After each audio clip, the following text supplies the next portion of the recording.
Doctrines of Demons.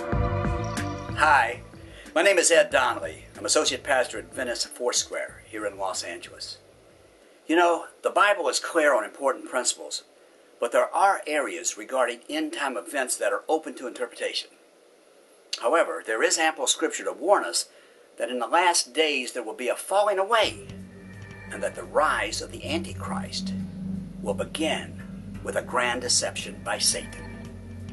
Paul, in his second letter to the Thessalonians, tells us, "The coming of the lawless one, the Antichrist, is according to the working of Satan, with all power, signs and lying wonders, and with all unrighteous deception among those who perish, because they did not receive the love of the truth, that they might be saved.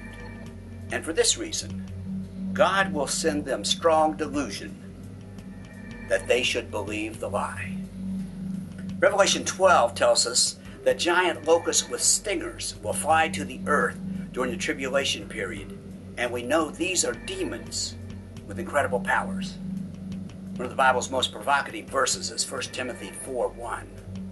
"Now the Spirit expressly says that in the end times some will fall away from the faith, giving heed to deceiving spirits and doctrines of demons."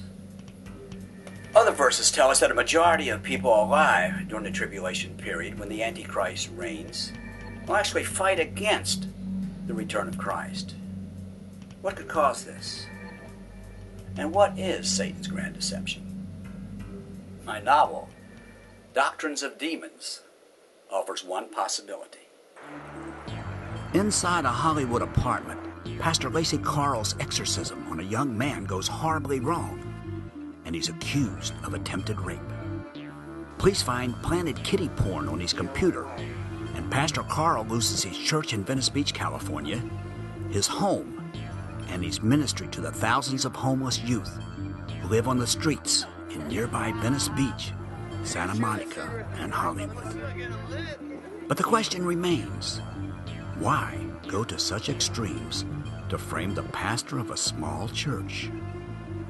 Defrocked and facing jail, his story becomes major news, and pretty Los Angeles Times reporter Haley Woodhouse shows up at his church and decides to help. In seeking answers that include who killed Carl's wife 3 years earlier, the two journey through New Age capital Venice Beach near his church. Learning that members of Hollywood's huge homeless youth population often disappear without a trace, they explore the area's world of homeless goth teens, satanic nightclubs, and demons, both pretend and real. Suspecting a group of Satanists, they learn the movement led by Satanic Bible author Anton LaFey has been folded into New Age hedonism. But they uncover a new and growing group of theistic Satanists who desperately want to hasten the return of the fallen angel watchers and start the reign of the Antichrist. Though the group tries to drown Casey, his biggest threat is that his growing attraction to Haley may turn into a real fall from grace.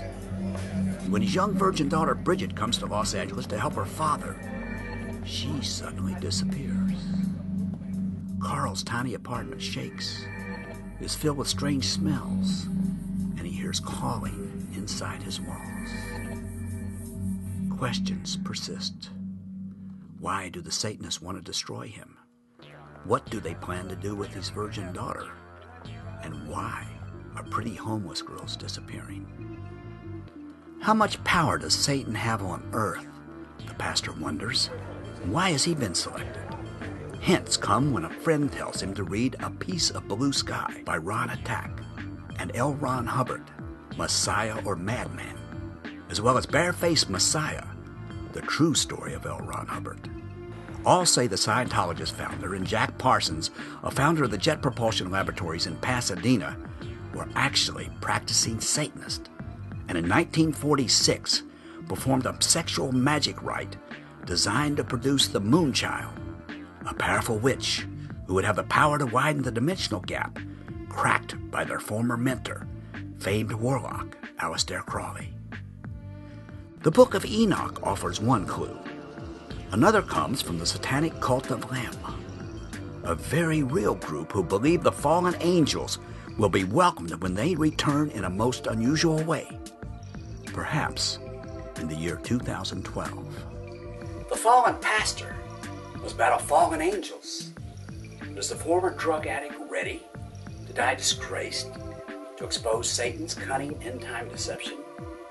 And if the cult of Lam is correct, can he halt the return of the evil angel watchers? Perhaps Satan himself.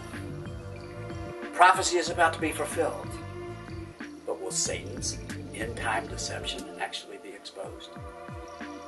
You can learn more about this fascinating facet of end-time prophecy, and also read the first chapter of my book, Doctrines of Demons, on my website, www.doctrinesofdemons.com. You won't be disappointed, I promise.